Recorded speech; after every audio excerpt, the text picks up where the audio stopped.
할렐루야. 오늘도 주님 예배하는 귀한 자리에 나오신 여러분 한 분 한 분을 주님의 이름으로 사랑하고 환영하고 축복합니다. 앞뒤 좌우 옆에 계신 분들과 먼저 인사 한번 나누겠습니다. 한 주 동안 평안하셨습니까? 다시 한번 이렇게 인사 한번 나누겠습니다. 한 주 동안 승리하셨습니까? 세 번은 해야죠. 한 주 동안 감사하셨습니까? 감사하셨습니까? 우리가 3주에 걸쳐서 우리 추수감사주일부터 말씀을 나눴습니다. 같은 제목으로 나눴죠. 감사하는 자가 됩시다. 두 번째로 범사에 감사하는 자가 됩시다. 마지막 세 번째로 더 깊은 감사를 하는 자가 됩시다. 결국 결론이 뭐예요? 감사하는 자가 되자는 거잖아요. 감사하셨습니까? 진짜요? 안 되신 분들도 계실 거예요.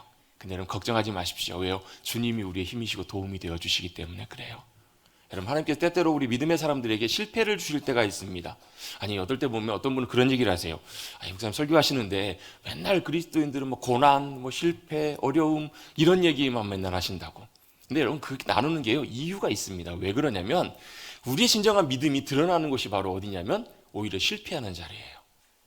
오히려 우리의 진짜 모습을 보고 우리가 주님을 전심으로 의지할 수 있는 자리가 어디냐면 광야라는 거예요. 여러분 광야는 다들 그렇게 싫어하는 자리거든요. 광야는 뭐예요? 광야만 생각을 해도 막 어렵고 마음이 무겁고 광야하면 아무것도 없고 황무지고 막 마음이 막 힘들고 괴로울 것 같아요. 근데 여러분 광야의 본질은 그게 아니에요. 광야의 진짜 본질은 뭐냐면요 주님을 만나는 곳이 광야예요. 주님의 음성을 듣는 곳이고, 광야라는 말의 히브리어 원어가 미드바르라는 말인데요 다바르라는 말에서 왔거든요. 말씀하시는 곳. 그래서 저는 광야라는 곳, 오히려 여러분 우리 가운데 내가 원치 않는 어떤 일들, 또 실패나 어려움들을 당할 때, 또 때때로 내 자신을 보면서 실망할 때, 또 내가 시험 가운데 어려워할 때, 곤란할 때, 그게 여러분 우리에게 더 귀하고 복된 이유는 뭐냐면 바로 그 자리 그곳에서 우리가 누구를요? 내 자신이 아니라 주님을 신뢰하고 의지할 수 있기 때문인 줄로 믿습니다.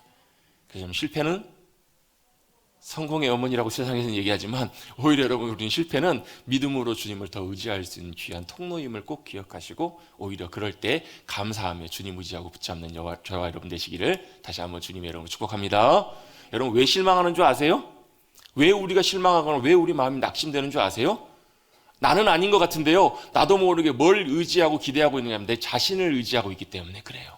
내 자신을 의지하고 있기 때문에 일이 잘 안 되면 실망해요.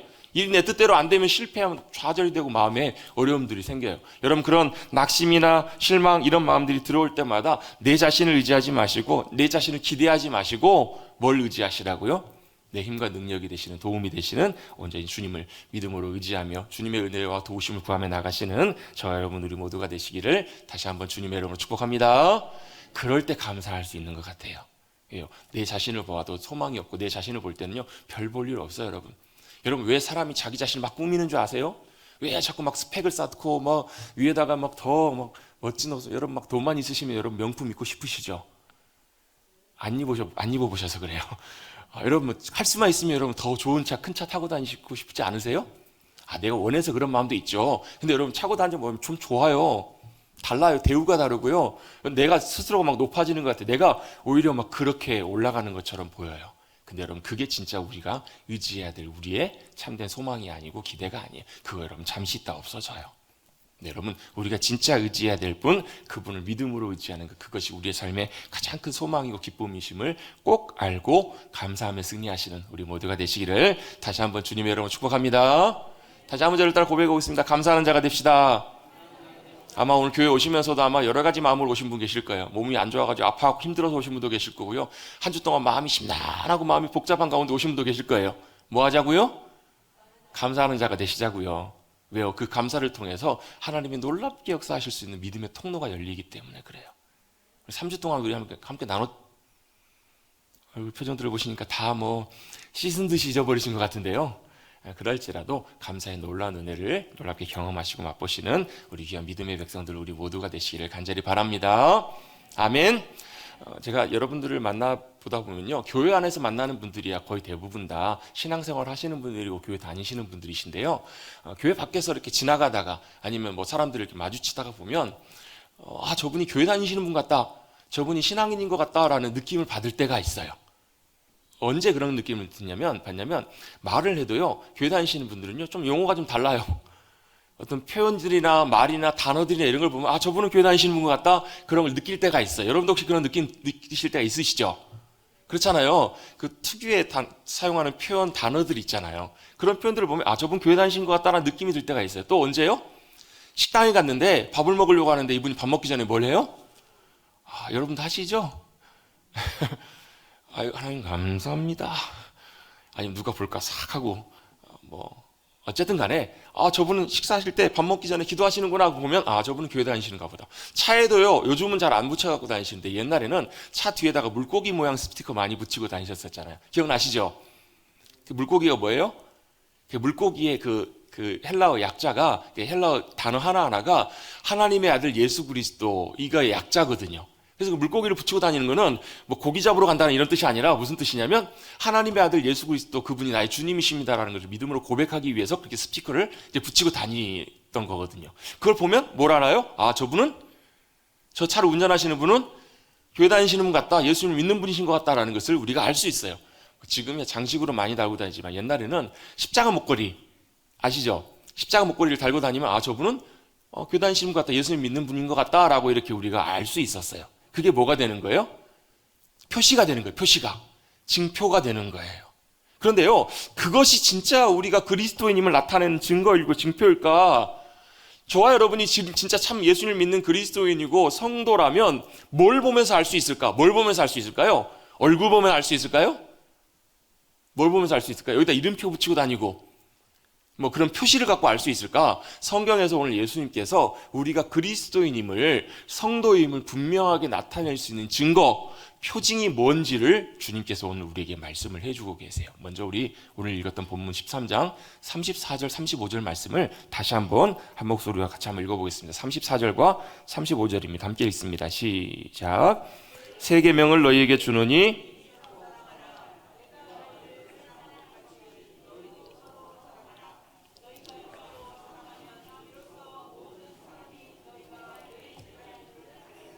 아멘. 예수님께서 예수님의 제자들, 제자라는 말은 따라가는 사람들이거든요. 누구를요? 주님 따라가는 사람이요. 또 닮아가는 사람들이에요. 누구를요? 주님을 닮아가는 사람이요. 또 어떻게요? 주님처럼 살아가는 사람, 주님과 같아지는 사람을 제자라고 하거든요. 여러분, 저와 여러분 우리 모두가 주님의 제자들이 되시기를 주님 여러분 축복합니다. 주님 닮아가는 것, 여러분 제가 아이를 키우면서 그럴 때가 제일 기뻐요.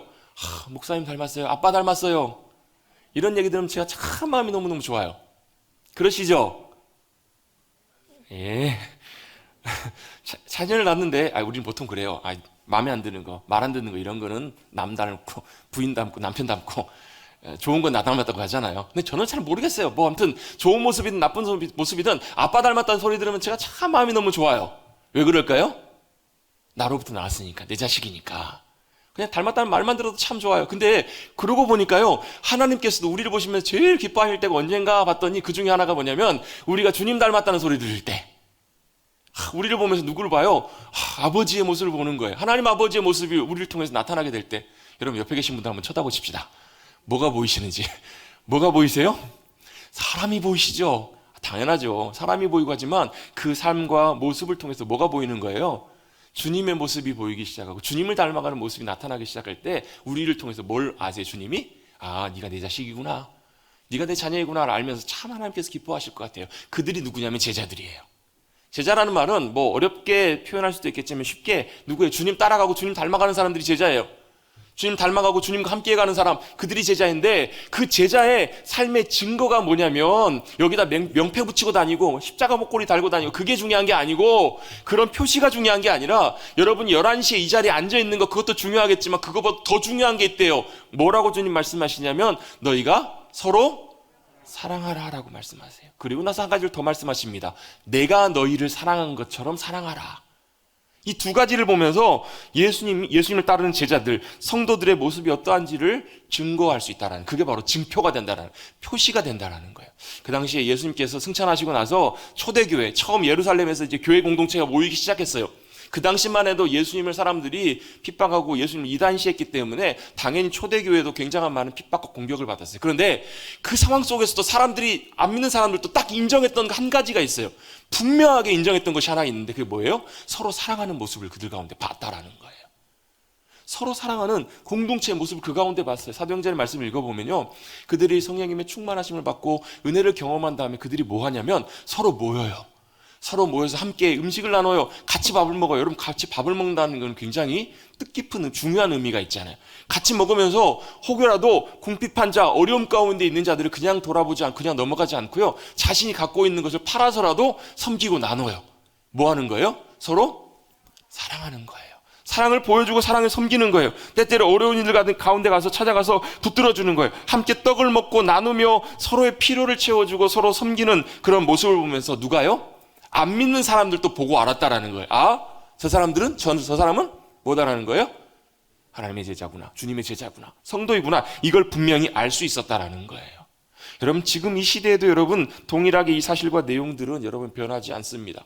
여러분, 저와 여러분을 볼 때마다, 주님께서 우리를 보실 때, 또 세상이 우리를 볼 때마다 우리가 어떻게 성도가 되고 어떻게 그리스도인인가, 주님의 제자들인가 나타나는 분명한 표시와 증거가 바로 뭐냐면 서로 사랑하는 것.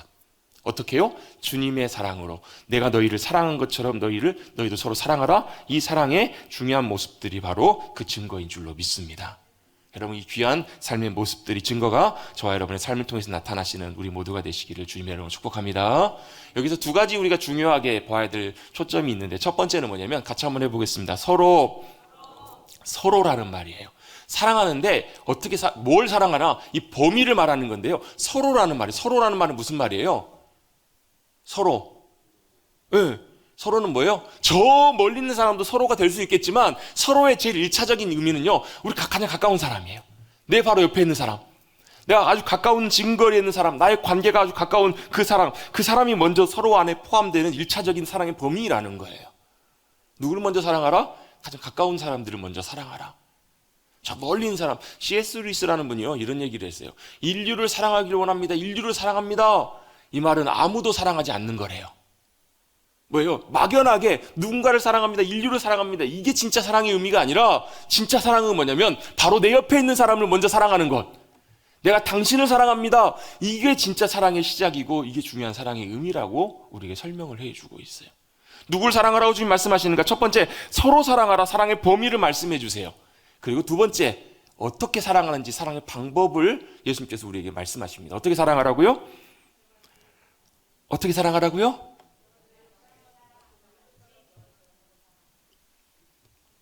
여러분, 사람이 사랑하는 방법들이 다 달라요. 우리는 일반적으로 어떻게 사랑하냐면요, 내가 할 수 있는 방법으로 사랑해요. 또 내가 원하는 방법으로 사랑해요. 또 내 기준으로 사랑합니다. 여러분, 옛날에 이솝우화 얘기 잘 아시잖아요. 여우하고 두루미하고 서로 가까워졌어요.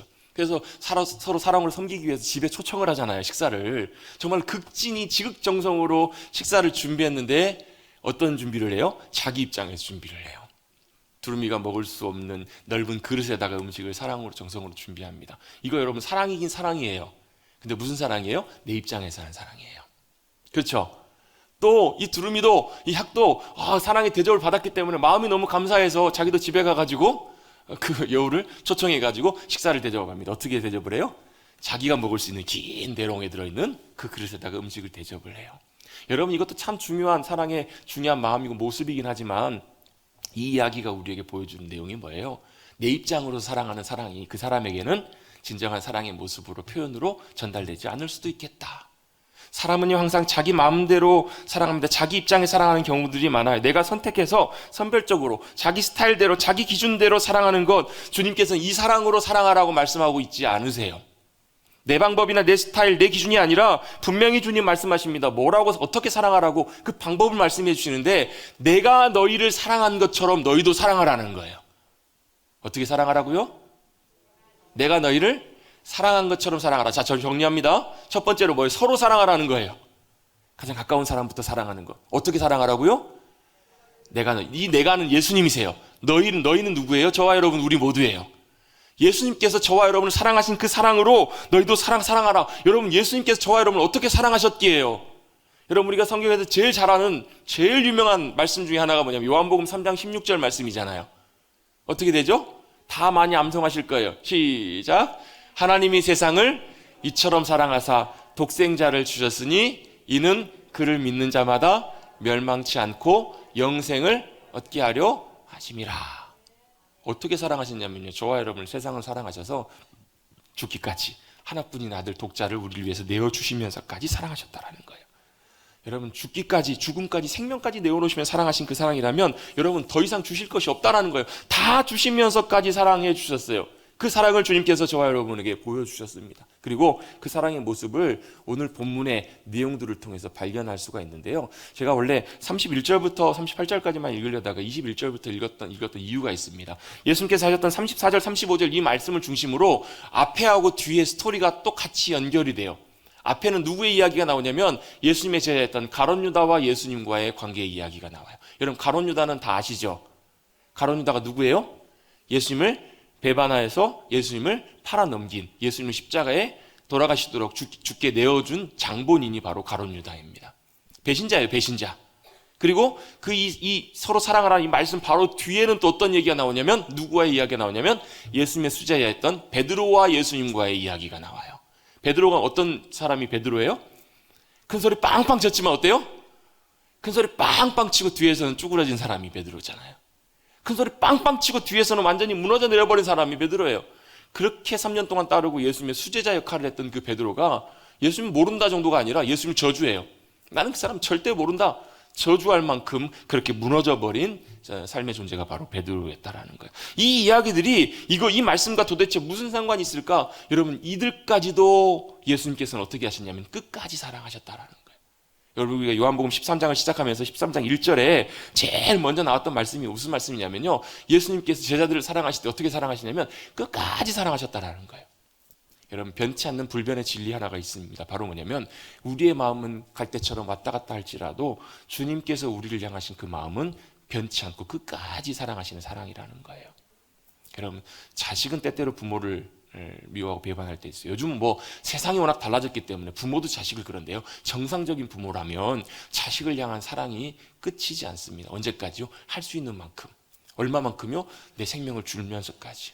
얼마 전에도 저 가까이 지내신 한 목사님이 사모님이 갑작스럽게 좀 안 좋아지셔가지고 신장을 이제 이식을 받으셔야 되는 상황에 되셨는데 목사님이 기꺼이 흔쾌히 요만큼의 망설임도 없이 제가 그 눈빛을 보면서 알겠더라고요. 요만큼의 망설임도 없이 맞으면 검사해보고 맞으면 기꺼이 제 신장 하나 떼줄 거예요. 그리고 얼마 전에 이식을 마치고 내려오셨더라고요. 그러면서 제가 보면서요 제 마음속에 참 감동이 되더라고요. 전혀 일말에 물론 떼줄 수는 있어요. 근데 대체적으로 보면 우리는 어때요? 떼주면서도 계산을 하잖아요. 떼주면서도 이게 혹시라도 또 다른 문제 생기면 어떻게 하지? 여러 가지 고민들, 계산들 여러분 하실 것 같으세요? 안 하실 것 같으세요? 집에 가서 한번 물어보십시오. 여러분의 배우자에게 아니면 가서 물어보셔가지고 당신 나 위해서 신장 하나 떼줄 수 있어? 한번 물어보실 때 눈빛이 흔들리면 계산하고 계시는 거예요. 마음이 흔들리고 계시는 거예요. 근데 저는 그 목사님 보면서 하나 일말의 망설임도 없이 기꺼이 내어주시더라고요. 왜 그런지 아세요, 여러분? 그게 사랑이잖아요. 사랑은요, 주면서도 아깝지 않은 게 사랑이잖아요. 계산하지 않아요. 주면서 아까워하지 않고 기꺼이 다 주면서도 주고 나서도 있는 거 다 주면서도 더 주고 싶은데 없어서 못 주는 것이 진짜 사랑하는 마음이잖아요. 사람은 한계가 있어요. 사람의 사랑은요, 죽어도 한계가 있어요. 근데요, 목숨까지 내어놔도 거기에 끝나요. 거기서 그쳐요. 근데 주님의 사랑은 영원하신 주님이 하신 사랑이기 때문에 영원하신 주님께서 우리에게 쏟아부으신 사랑이시기 때문에 끝까지 사랑하시는 변치 않는 영원한 사랑인 줄로 믿습니다. 그 사랑이 여러분 머리로만 아니라 실제 여러분의 영혼 가운데 삶 가운데 깨달아질 수 있게 되기를 간절히 바랍니다. 예수님은 제자들을 어떻게 사랑하시냐면 끝까지 사랑하셨어요. 누구를요? 이 본문의 앞에 나와 있는 가룟 유다까지도 예수님께서 용납하시고 사랑하세요. 가룟 유다가 어떤 존재예요? 가룟 유다는 배신자예요. 그 배신자를 향해서 자신을 팔아넘길 십자가에 죽게 할 그런 가룟 유다까지도 그 상황까지도 예수님 다 알고 계셨거든요. 오늘 21절입니다. 13장 21절에 보시면 예수께서 이 말씀을 하시고 어떻게 하셨냐면요. 심령이 괴로워 증언하여 이르시되 예수님도 마음이 어떠셨다고요? 심령이 괴로우셨다라는 거예요. 여러 가지 복합적인 마음이 있었겠지만 그 결정적인 이유 중에 하나가 뭐냐면 그 예수님께서 사랑하시고 예수님께서 3년 동안 함께 동고동락했던 자신이 정말로 아끼시고 귀하게 여기셨던 그 사랑하는 제자 중에 한 사람이 누구라는 거예요? 배신자라는 거예요. 사랑하는 사람 중에 한 사람이 자신을 배신해서 넘길 거라는 것을 예수님이 너무너무 잘 알고 계셨어요. 그 모든 상황을 다 알고 계셨어요. 여러분 배신을 당해도요 모르고 당하면 당황스러워서 그렇지 그 당하기 전까지는 그래도 그 사람에 대한 마음이 여러분 그냥 평범한 자연스러운 마음이 될 거예요. 알면 못해요. 알면 안 돼요. 여러분 저 사람이 나를 배신할 거라는 걸 알면서 그 순간부터는 어때요? 마음이 달라져요. 여러분 눈빛이 달라져요. 여러분 그쵸? 제 말이 맞나요? 그래요, 안 그래요? 여러분 협조해 주셔야 말 설교 잘 끝난다는 거 여러분 잘 아시잖아요. 여러분 그 도축장에 가보면요, 소나 양, 뭐 돼지 이렇게 잡을 때 동물들을 차에 태워가지고 도축장에 끌고 가면 얘네들도 동물들도요 기가 막히게 낌새를 눈치챈다라는 거예요. 이게 심상치 않은 곳이라는 걸 안다는 거예요. 그래서 차에서 도착해갖고 차 문을 여는데 내려요, 안 내려요? 안 내린대요. 죽어라 끌고 가도 안 내린다라는 거예요. 그래서 이제 뭐 유럽 같은 데서는요 방법을 하나를 고용을 해가지고 어떻게 하냐면 그 중에서 그 도축장에 양 한 마리나 이렇게 동물 하나를 이렇게 풀어놓는다라는 거예요. 그래서 익숙하게 될 만큼 잘 풀어놓고 얘는 안 잡는 거예요. 안 잡고 뭐예요? 이걸 뛰어다니니까 맨날 뛰어다니니까 이게 이제 자기 집같이 여겨질 거 아니에요. 그런 동물 하나를 차에다가 이제 들여 보낸다라는 거예요. 그럼 어때요? 다른 양들이나 얘네들도 이제 얘가 이렇게 자유롭게 다니는 모습을 보면서 긴장을 풀어가지고 얘가 내려올 때 같이 따라 내려오가지고 잡게 한다라는 거예요. 여러분 자기가 알면요, 알면 못해요. 자기를 배신할 거라는 걸. 또 자신이 이 존재 때문에 상대방 때문에 상처받고 괴로워하고 고통스럽고 죽을 거라는 것을 알면요 절대 이렇게 못해요. 그런데 예수님께서는 그 모든 상황을 아시면서도 마음은 괴로우시지만 그 말씀을 하시면서도 전혀 내색을 하지 않으세요. 전혀 표시를 하지 않으세요. 이러면서 말씀하십니다. 진실로 진실로 너희에게 이르노니 너희 중 하나가 나를 팔리라. 이 사실을 이제 처음으로 예수님께서 말씀하십니다. 이 말을 듣고 제자들은 굉장히 혼란스러워해요. 도대체 누구냐? 너냐? 여러분이세요? 누구세요? 누구예요? 예수님은 다 알고 계셨어요. 그런데 제자들은 눈치채지 못해요. 가룟 유다가 예수님과 만나고 그 자리를 떠나서 실제로 예수님을 이제 팔려고 나가는 그 순간까지도 제자들은 알지 못해요. 예수님의 배려가 함께 하셨기 때문에. 예수님께서 그런 가룟 유다까지도 배려하시고 기다리고 계세요. 이날 저녁은 어떤 저녁이냐면요, 예수님께서 이제 잡히시던 날 밤 우리가 소위 알고 있는 최후의 만찬 하시는 날이에요. 6월절 만찬, 마지막 만찬 하시는 거, 여러분 최후의 만찬하면 여러분 생각나는 그림 있으시죠? 좀 그 정도의 교양과 식견은 갖고 계시리라 제가 생각합니다. 레오나르도 다빈치인가요? 레오나르도 디카프리오라고 할 뻔했네요. 레오나르도 다빈치가 그렸던 최후의 만찬 여러분 그림 아시죠? 식탁에 쭉 있고 의자에 앉아가지고 예수님이 가운데 계시고 양옆으로 제자들이 쭉 앉아가지고 식사하는 장면을 보셨을 거예요. 근데 여러분 그 그림은 실제 여러분 이 장면하고 상당히 좀 동떨어진 부분들이 많아요. 첫 번째로 거기의 모습은 유럽 사람들처럼 막 머리도 막 노랗고 피부도 하얘요. 아니요, 예수님과 제자들은요 동양인들에 가까워요. 아랍 동양 계통에 가까운 사람들이에요. 그리고 또 식탁도 그렇게 앉아서 식사하지 않아요. 대체적으로 보면 거의 대부분 그 당시에는 낮은 식탁이었기 때문에 의자가 아니라 바닥에서 앉아서 식사를 했었어요. 디귿자형으로 이렇게 식탁이 준비돼서 서빙하는 하인들이 왔다 갔다 하면서 음식을 제공할 수 있게끔 이런 모양으로 식탁에 둘러앉고 예수님이 여기 가운데 앉으셨어요. 앉으셨는데 어떻게 앉아 식사를 하시냐면 왼팔로 바닥을 기대요. 그리고 비스듬하게 이렇게 누워서 오른손으로 이렇게 식사를 하셨던 거예요. 그 당시에는. 그러니까 제자들이 이렇게 둘러앉으면 예를 들면 예수님 오른편에 있는 사람은요, 그 머리가 상체가 어디로 향하게 되냐면 자연스럽게 예수님의 몸 쪽으로 이렇게 향하게 되는 거예요. 또 예수님도 왼쪽에 있는 제자 입장에서 보면 예수님이 이쪽 사람하고 이렇게 겹쳐져 있는 이런 모습으로 이렇게 식사를 하시게 되는 거예요. 이때 이 말을 듣자 제자들이 깜짝 놀라고 요동합니다. 그러면서 그 중에 누가요? 베드로는 아마 저 반대편 쪽에 있었던 것 같아요. 저 멀리 떨어져 있었던 것 같아요. 예수님 옆에 누구에게요? 예수님 품에 의지해서 누워있는 자, 그가 사랑하시는 자, 이 사람이 이제 요한이라고 보거든요. 요한복음을 쓰는 예수님의 가장 사랑받는 요한에게 물어봅니다. 야, 누군지 예수님께 물어봐. 자기는 이제 멀리 있었으니까. 예수님의 품에 의지했던 자, 그러니까 예수님의 품에 의지했다는 말이 이런 의미라는 거 여러분 아시겠죠? 예수님이 이렇게 안고 계셨다는 의미라기보다도 이렇게 누워 있었기 때문에 이제 머리와 상체가 예수님 품으로 이렇게 향하여져 있었던 것 같아요. 물어봅니다. 그랬더니 예수님께서 뭐라고 말씀하시냐면 내가 떡 한 조각을 적셔다 주는 자가 그니라 하면서 그 떡 한 조각을 식사를 이렇게 떼어서 적셔서 누구에게 주시냐면 가롯 시몬의 아들 유다에게 이렇게 주시는 장면이 나와요. 자, 여기서 예수님께서 식사를 이렇게 떼어주시는데 이 떡을 떼어주신 자라는 말의 의미가 무슨 얘기냐면 각별한 우정을 표시할 때 이렇게 떼어주는 거예요. 예수님께서 단순히 가룟 유다를 지칭해서 야, 이놈이 나를 배신할 자다 이렇게 말씀하셨다는 의미보다도 제자들 입장에서 보면 예수님께서 가룟 유다에게 특별하게 좀 뭔가 특별한 선물을 주시나 보다, 마음을 전달해 주시는 보다, 이렇게 제자들은 이해를 했던 거예요. 왜요? 만약에 이 제자들이 가룟 유다가 예수님을 배반하고 팔 거란 걸 알았으면 제자들이 가만히 있었겠어요? 제자들이 여러분 어떤 사람들이에요? 성격 급하지, 또 어부했던 사람들이죠. 여러분 얼마나 또 완력은 세겠어요. 아마 가룟 유다가 알았으면 밝혀졌으면 아마 가만히 있지 못했을 거예요.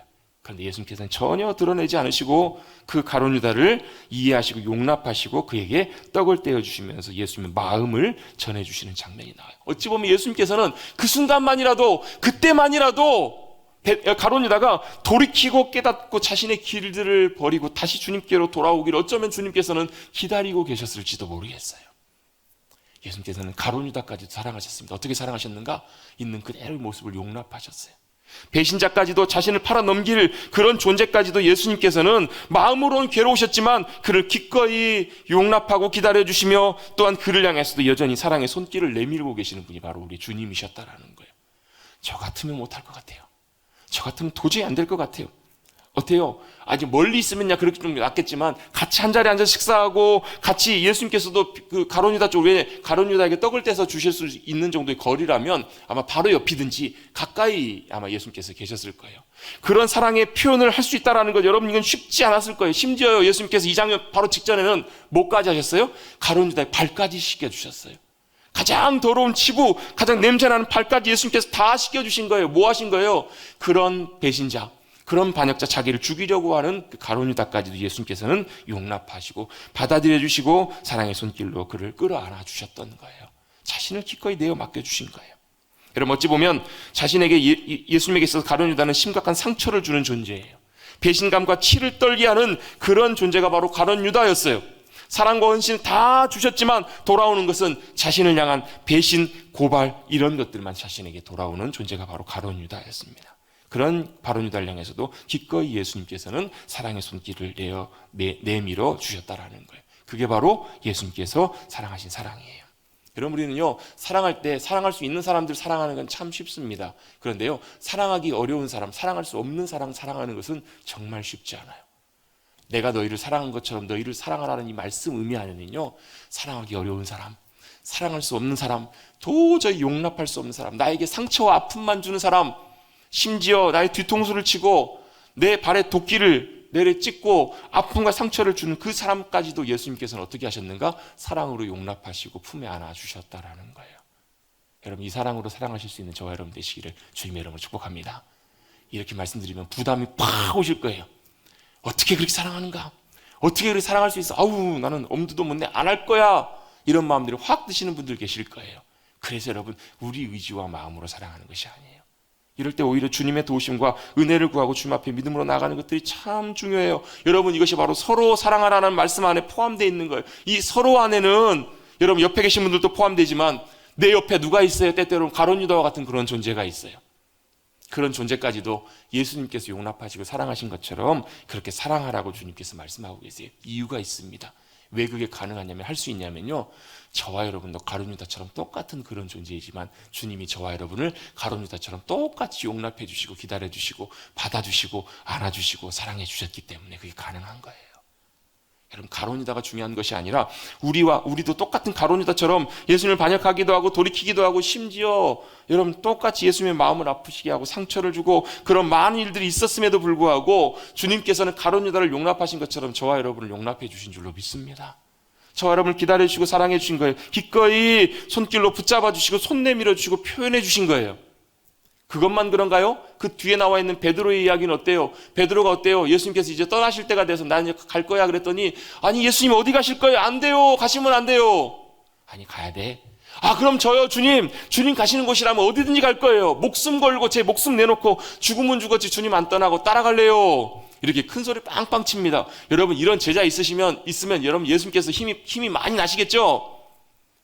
아 기운이 팍팍 나시겠죠? 아 그럴 것 같으세요? 안 그럴 것 같으세요? 근데 예수님은 속내를 다 알고 계시잖아요. 베드로가 지금 큰 소리 빵빵 치고 그렇게 결심하고 자기 의지를 갖고 있지만 여러분 결국 베드로가 어떻게 돼요? 베드로가 어떻게 할지 예수님께서 다 알고 계세요. 왜 그랬을까요?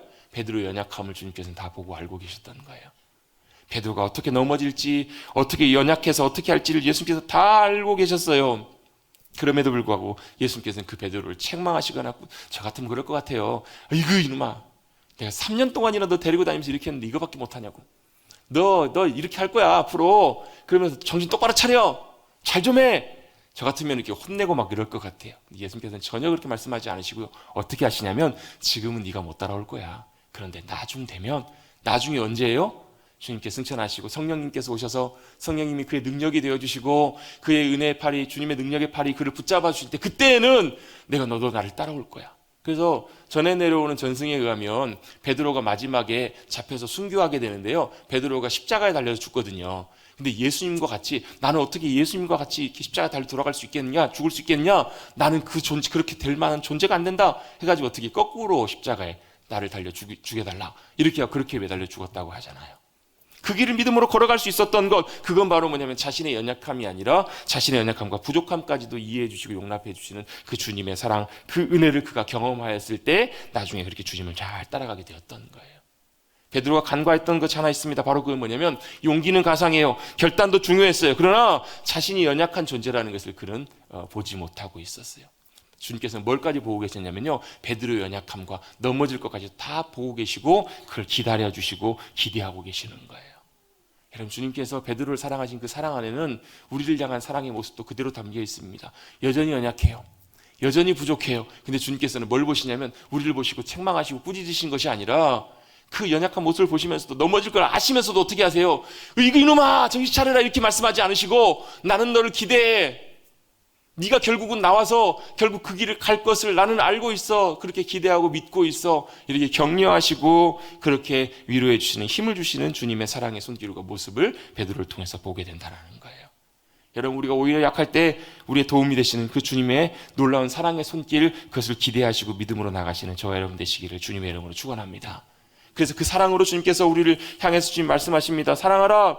어떻게 사랑하라고요? 배신자까지도, 자신을 죽이려고 하는 자까지도 사랑하신 그 주님의 사랑으로 사랑하라. 여러분, 이것이 쉽진 않아요. 내 마음대로 되는 것은 아니에요. 그래서 뭐 해야 되는가 하면요, 그렇게 가룟 유다까지 사랑해 주신 주님께서 나를 여전히 그렇게 사랑하시고 받아들이고 계신다는 그 주님의 사랑과 그 마음을 우리가 바라보아야 돼요. 첫 번째로 여러분, 먼저 우리가 서로 사랑하기 위해서, 서로 주님께 사랑하신 그 사랑으로 사랑하시기 위해서 해야 될 중요한 일들이 있습니다. 바로 뭐냐면 바라보라는 거예요. 뭘 바라보라는 거예요?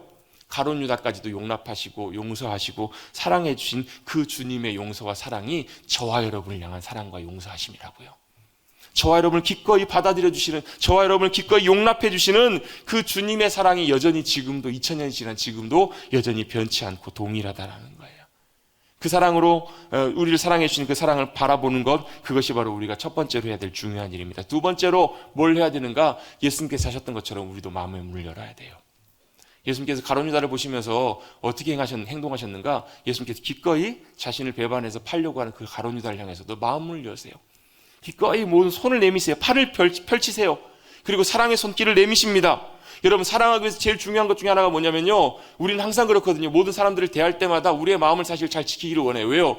많은 사람들이 생각보다 많은 경우에 상처를 굉장히 많이 받아왔어요. 사람 때문에 상처받고 사람과의 관계를 통해서 많은 경우에 아픔을 경험해봤기 때문에 여러분, 진짜 가까운 사람 아니고서는 마음을 잘 안 열어요. 어떻게 사람을 대해요? 외투를 두껍게 입고 사람을 만나요. 장갑을 끼고 사람을 만나요.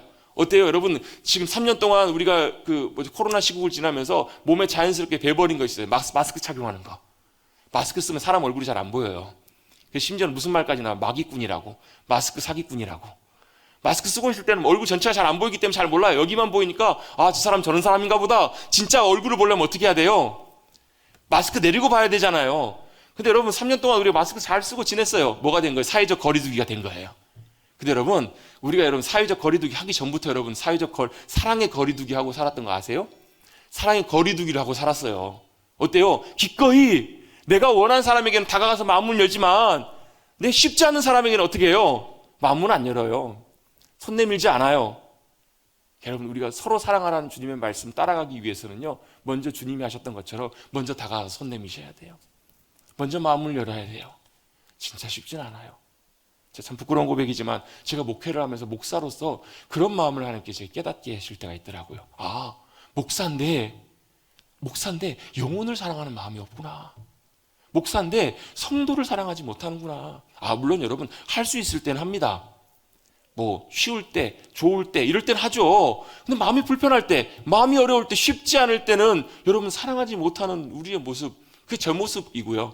여러분 그게 여러분 우리의 모습이라면 오늘 여러분 이 말씀 앞에서 여러분 서로 사랑하는 이 말씀 앞에서 주님이 하셨던 것처럼 우리도 할 수 있도록 주님 우리도 주님 닮아갈 수 있도록 주님 우리 도와달라고 기도하고 간구하고 결단하시는 여러분들 되시기를 주님의 이름으로 축복합니다. 쉽진 않지만요 그 사랑하기 위해서 제일 중요한 단계가 뭐냐면 우리의 마음을 여는 거예요. 어떤 목사님은 그래서요 성도님들께 막 자기 이런 얘기를 다 하세요. 막 글에도 쓰시고요 막 설교 시간에도 자유롭게 다 얘기하세요. 부끄러운 모습, 실수했던 모습 이런 얘기를 다 하세요. 그러면서 이런 얘기도 하세요. 무슨 얘기를 하시냐면 나중에 지금이야 관계가 좋으니까 이렇지만 나중에 혹시라도 관계가 틀어지거나 이런 일이 생기면 이게 뭐예요? 다 자기 흠이 되고 자기에게 뭐가 되는 거예요? 이게 결박이 될 수 있는 아주 치명적인 그런 실수까지도 목사님 다 얘기하신다라는 거예요. 이유가 있습니다. 왜 그렇게 하세요? 진짜 사랑으로 다가가기 위해서는요 마음을 열고 다가가야 되기 때문에 그래요.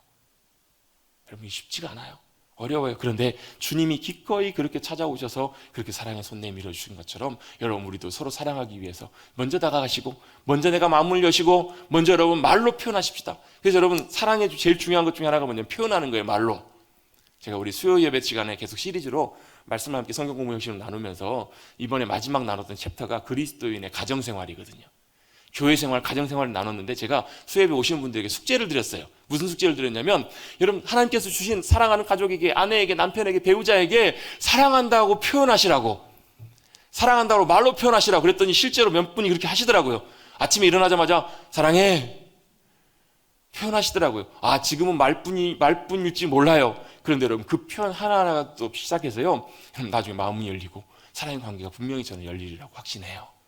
여러분 그게 어디예요? 서로 저와 여러분 가운데. 어디예요? 여러분 가장 가까운 가정. 여러분 가정 식구들 가운데서 여러분 갈등과 아픔들이 있는 분들 계실 거예요. 먼저 뭐 하라고요? 서로 사랑하라고요.